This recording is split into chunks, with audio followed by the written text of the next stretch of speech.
Hey, what's up guys? It's Nick from SOHO Motorsports. Wanted to kind of go over a vehicle that we have on the dyno. It's a 2014 Nissan 370z Nismo. And if you know me, I got a soft spot for the white Nissan 370zs, the 2014s in particular, just because it's very similar to the setup that we have on our drag 370z. This car has the Stillen supercharger setup. The client contacted us and wanted to upgrade to our air-to-air conversion. It's got the SCI supercharger on it. He also installed the CGM fuel return system, 1000cc injectors, and a 340 fuel pump. Yesterday morning we wrapped up the pump gas tune, and on pump gas it put down about 620 at around 14 psi.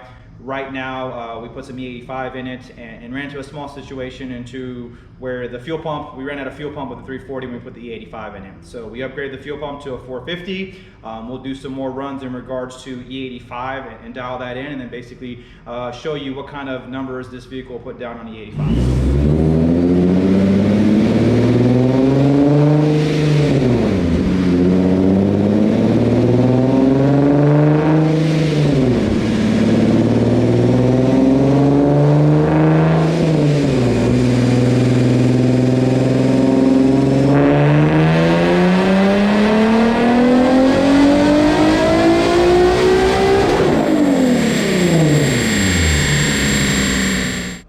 We just finished up the E85 tune on the 2014 Nismo.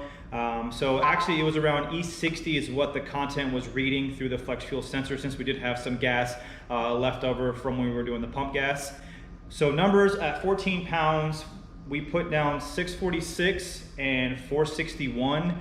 Now do keep in mind, it is summertime here in the South in North Carolina, so it is pretty hot today. Temperatures today in the dyno were registering 94 degrees and 47% humidity, and it's only 11 o'clock in the morning.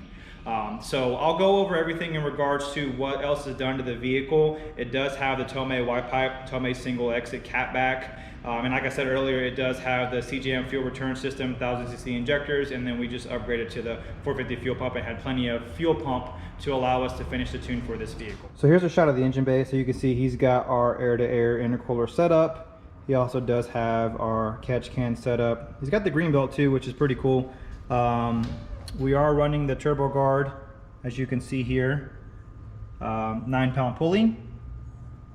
And then he does have an oil cooler as well, which you can see down there.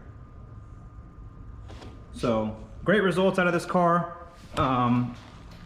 Despite the heat, it still put down the power, and it was pretty consistent as well too.